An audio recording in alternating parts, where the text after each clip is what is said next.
চাল কুমড়া কখনো এভাবে চাক চাক করে ভাজি করে খেয়েছেন?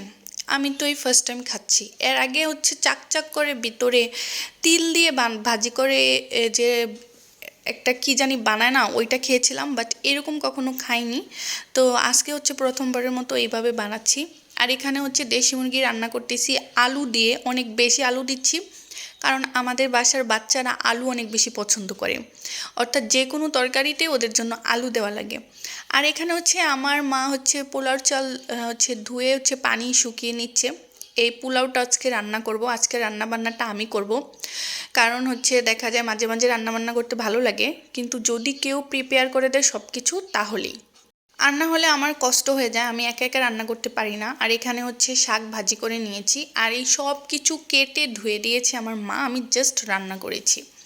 আর এই যে আমার চাল কুমড়া ভাজি, তাও আবার সবগুলো রান্না করি নাই, মানে অর্ধেক রান্না করেছি।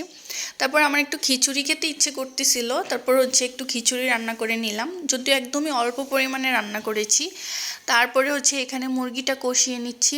এক পাশে হচ্ছে গ্যাসের চুলায় রান্না বসিয়েছি, আরেক পাশে হচ্ছে কারেন্টের চুলায় রান্না বসিয়েছি, কারণ এতগুলা রান্না একটা চুলায় কমপ্লিট করা যাবে না। আর এখানে হচ্ছে ডাল হচ্ছে ক্লিন করে নিয়েছি, ডালগুলোও রান্না করবো আজকে।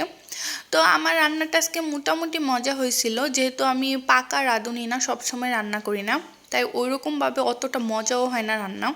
মোটামুটি হয়েছিল, যদি রেগুলার রান্না করতাম তাহলে অবশ্যই রান্না আরও মজা হতো, মানে একদম রান্নায় পাকা হয়ে যেতাম। আর এখানে হচ্ছে আমার টিউশনি হচ্ছে 2:30টার দিকে, আমি তাড়াহুড়া করে খাচ্ছি, কারণ আমার যেতে যেতে হচ্ছে 5-10 মিনিট টাইম লাগবে। তাইও যে তাড়াহুড়া করে খেয়ে বের হয়ে গেলাম পড়ানোর জন্য।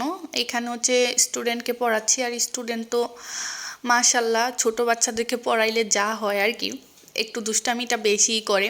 আর এখানে দেখেন সে লিখতেই চাচ্ছে না, একদম শুয়ে পড়ছে, সে আর লিখবেই না। আমি চাই বড় ক্লাসের স্টুডেন্টদেরকে পড়াইতে, একটু বড় স্টুডেন্টদেরকে পড়াইতে, কিন্তু আমার নতুন নতুন এলাকায় যাওয়ার কারণে আমি আর স্টুডেন্ট খুঁজে পাই না।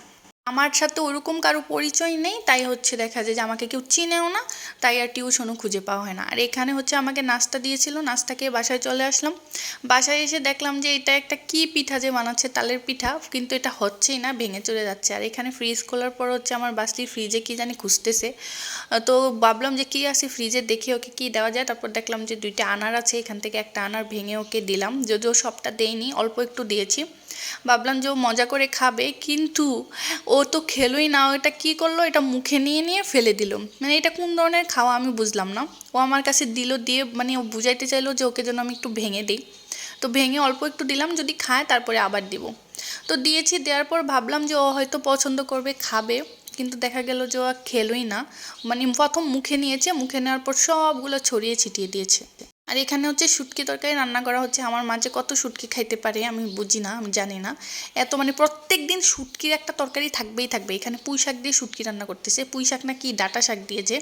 তো যাই হোক, এই যে দেখতে পাচ্ছেন সবগুলো ছড়িয়ে ছিটিয়ে ফেলে দিচ্ছে। এই যে একটু মুখে নিল, মুখে নিয়ে ঠাস করে এখন ফেলে দিবে নিচে। এই যে এই হলো খাওয়ার অবস্থা। ওর শরীর দেখে বোঝা যায় ও কি খায়।